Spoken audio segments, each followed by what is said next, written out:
Bonjour à tous et bienvenue sur la chaîne. Aujourd'hui, nous allons nous pencher sur certaines nouvelles propositions concernant la possibilité d'un continent disparu dont le nom résonne auprès de chacun, l'Atlantide. Récemment, les contenus anglophones se sont fait l'écho d'explications vastement argumentées qui, sans tomber dans des délires d'illuminés, permettraient de se rapprocher de ce que certains cherchent avidement depuis la Grèce antique.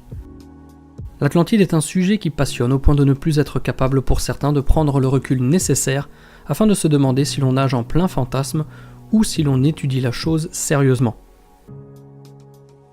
Qu'on le nomme Atlantide ou pas, ce continent perdu mentionné par Platon dans ses deux dialogues, le Timée et le Critias, serait la clé de compréhension qu'une civilisation aurait précédé les âges d'or des Sumériens et des Égyptiens antiques. D'ailleurs, dans le Critias, Platon apporte des précisions sur l'organisation hautement sophistiquée du royaume de l'Atlantide. Aujourd'hui, nous allons voir ce que l'on peut dire à ce sujet. Quels sont les arguments les plus recevables et où se situent les lacunes des argumentations? Un labyrinthe d'interprétation qui n'est pas sans renforcer les mystères autour de ce continent perdu. Nous parlions il y a un instant de Platon et des mentions qu'il a faites de l'Atlantide. Tout d'abord, l'Atlantide serait bien une île. Si l'on se base sur les textes du philosophe grec, il faut le faire honnêtement, c'est-à-dire en entier, sans morceaux choisis. Si l'auteur est enseigné dans les écoles, c'est que ces textes sont considérés comme majeurs dans notre héritage. Par là même, ne refusons pas ce qui nous dérange dans ses écrits et gardons cette même approche enjouée concernant l'Atlantide, plutôt que de la reléguer au rang de délire comme certains aiment à le faire, sans oublier que plusieurs siècles avant Platon même, Solon, un autre philosophe grec, lui aussi parlait de l'Atlantide, avant d'en transmettre à Platon les éléments majeurs, récupérés auprès de prêtres égyptiens lors de ses visites sur les terres d'Osiris. Une île, disais-je donc, île qui fut isolée en forme de cercle par Poséidon, dieu de la mer, avant d'être divisée en 10 parties. Poséidon, dieu de la mer. Un des premiers problèmes de l'Atlantide, en effet cet aspect divin relègue l'Atlantide au stade de mythe ou de croyance. Un argument facile pour les opposants à cette idée qui, comme Luc Brisson, chercheur au CNRS, pense que l'Atlantide n'a jamais existé et qu'elle n'est qu'une allégorie imaginée par Platon pour donner une leçon de civisme et de bonne conduite à ses concitoyens d'Athènes, dénonçant leur mercantilisme, indiscipline, querelle et l'esprit démagogue de leurs mœurs politiques. Toujours est-il que c'est cette forme de cercle qui est mise en avant par George Alexander, aucun rapport avec l'acteur de Seinfeld, et Nathalie Rosen qui localise l'Atlantide en plein cœur de la Mauritanie. Dans leurs recherches, Alexander et Rosen parlent de ce que l'on appelle l'œil du Sahara, aussi appelé la structure de Richat, considérée comme une structure géologique naturelle. Pas de quoi pavoiser pour le moment, mais certains éléments demeurent troublants. Dans les détails de son dialogue, Platon parle de nombreux cercles alternant eau et terre. Une description relativement analogue avec ce que l'on voit en Mauritanie. Mais le plus surprenant concerne les mesures étudiées par Alexander et Rosen, jugées plus tôt. Si l'on en croit les textes de Platon, le diamètre de la ville de l'Atlantide serait de 127 stades, formant un cercle quasi parfait. 127 stades, cela fait 23,5 km. C'est cette mesure qui est mise en avant dans le projet Atlantis, car le diamètre de l'œil du Sahara se situe entre 21 et 24 km. Notons cependant qu'en dehors de l'œil du Sahara, il n'y a guère de démarcation autour de ce dernier, alors que Platon parle bien de la ville de l'Atlantide comme étant circulaire. Pour ce qui est de l'île de l'Atlantide, sa forme serait plus oblongue que circulaire, toujours selon Platon. On résume donc qu'il s'agit là d'une île sur laquelle nous trouvons une ville circulaire. Malgré la similitude très étonnante en termes de taille et de distance, cette idée trouve ses limites dans la description faite par Platon. En effet, il ne faut pas oublier que selon lui, l'Atlantide était une île bordée par la mer. La structure du Richat se situe tout de même à plus de 500 km à l'est de l'océan Atlantique. Un argument d'opposition imparable. Tout du moins, c'est ce que l'on pourrait croire. Et pourtant, certains pensent que la réponse se trouve dans la topographie du Sahara, et c'est ce que nous allons voir tout de suite ensemble.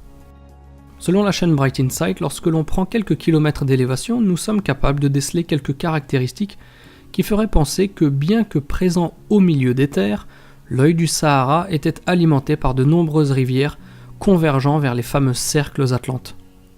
Non seulement cela, mais en regardant vers la mer, il semblerait, tout du moins c'est l'avis de cette chaîne, que nous avons sous les yeux les traces topographiques d'un mouvement d'eau si énorme qu'on le voit encore plus de 10 000 ans plus tard.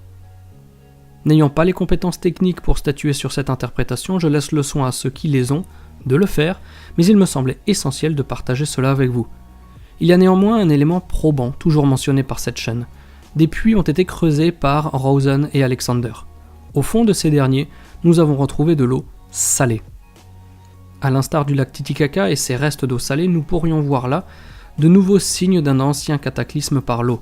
Ancien cataclysme à considérer sans pour autant rejeter aveuglément le fait que le lac Titicaca se trouve dans un bassin sédimentaire qui se trouvait un temps au-dessus du niveau de la mer avant d'être élevé au moment de la création des Andes.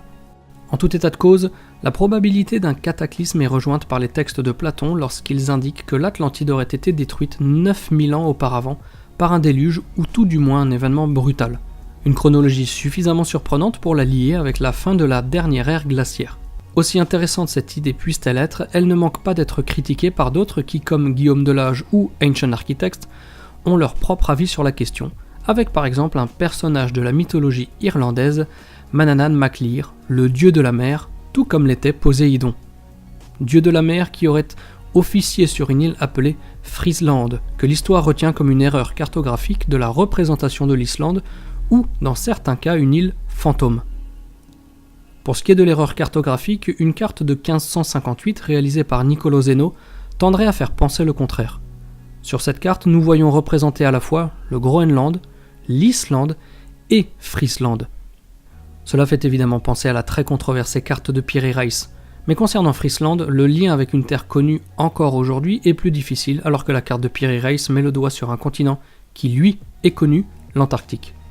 Si l'on ajoute le fait que Friesland ne se retrouve plus sur aucune carte à partir du milieu du XVIIe siècle, on peut penser à l'option de l'île fantôme, représentée par quelques oui-dire et pas nécessairement que par des cartographies très anciennes.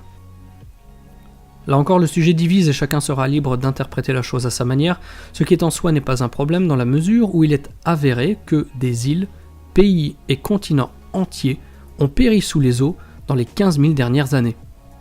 À ce titre, je rappelle d'ailleurs qu'au début de l'année 2017, un nouveau continent sous-marin avait été découvert au niveau de la Nouvelle-Zélande. Un continent nommé Zélandia. Oui, un continent car les 280 000 km² de la Nouvelle-Zélande en font intégralement partie. C'est peut-être ça qui fait la beauté de l'Atlantide ou du continent perdu, peu importe le nom qu'on lui attribue. Nous savons que des cités englouties jonchent nos fonds marins, mais dans laquelle l'Atlantide pourrait-elle bien se cacher ? Comme nous en parlions auparavant, la question peut se poser dans l'autre sens avec un continent disparu, non pas englouti, mais à l'inverse en Mauritanie un continent asséché. D'autres arguments sont présentés par Ancient Architects, notamment au niveau des origines des Égyptiens. D'ailleurs, il n'y a pas que les Égyptiens qui auraient eu des origines atlantes. Les peuples du Pérou et de Bolivie, eux aussi, pourraient être des rescapés de l'Atlantide.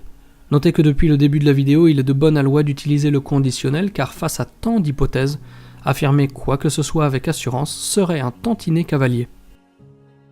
Si certains proposent donc une île atlantique pour l'Atlantide, il y a bien un élément intéressant remontant à la 18e dynastie égyptienne qui fut confirmé par un labo suisse en 2010. L'ADN du roi Toutankhamon partagerait un groupement présent chez 50% des hommes blancs d'Europe occidentale. Bien que cela puisse être un exemple de plus au profit d'une hypothèse, cela ne permet évidemment pas de tirer des conclusions définitives. Tout comme la topographie mauritanienne ne permet pas de tirer de conclusions définitives sur l'éventualité d'une Atlantide en Mauritanie. De même, je sais que parmi les passionnés qui suivent cette chaîne, les idées fusent à ce sujet, surtout sur les hypothèses autres que celles présentées en anglais dont je me fais l'écho ici. Si vous souhaitez partager certaines de vos idées, de vos lectures et autres, n'hésitez pas à le faire dans les commentaires, il sera intéressant de voir à quel point ce sujet peut motiver les esprits les plus sceptiques comme les plus fertiles. Si la structure du Richat est une formation naturelle, il y a tout de même un détail fourni par Platon qui, couplé avec des découvertes locales, pourrait laisser penser que nous avons là un lieu à considérer, et nous allons voir pourquoi. Dans les textes de Platon, ce dernier parle d'une race animale que l'on trouvait en grande quantité dans l'Atlantide. Les éléphants. Alors bien sûr, ce n'est pas sur ce point de détail que quiconque s'amuserait à baser une argumentation solide, mais force est de constater que nous sommes dans une région du monde où les éléphants ont été plus nombreux qu'en Atlantique Nord, par exemple. Région du monde actuellement désertique, j'en conviens. Pourtant, Alexander et Rosen spécifient bien les trouvailles faites dans cette même région. Des trouvailles minimes, telles que des poteries, quelques pointes de flèches ou encore ce qui ressemble à des poids de lestage.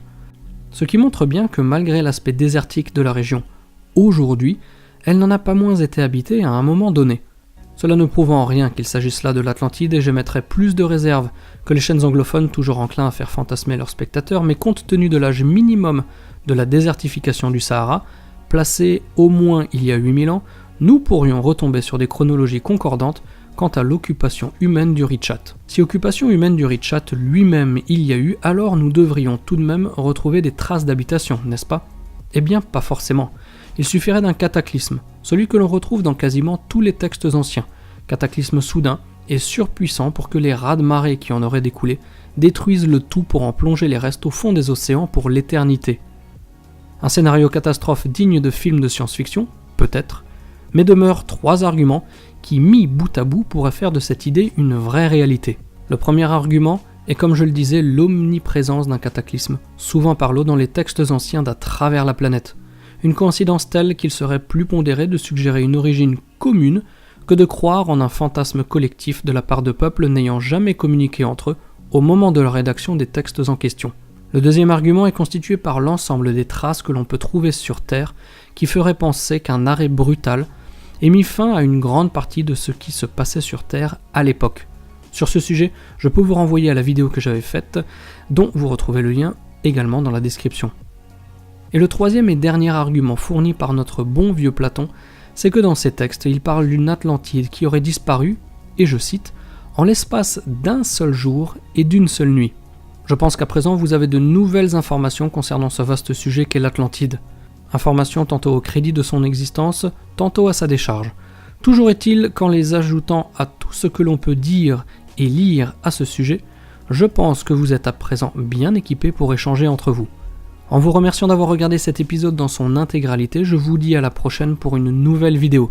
D'ici là, vous connaissez la conclusion. Portez-vous bien et gardez la passion. Ciao ciao.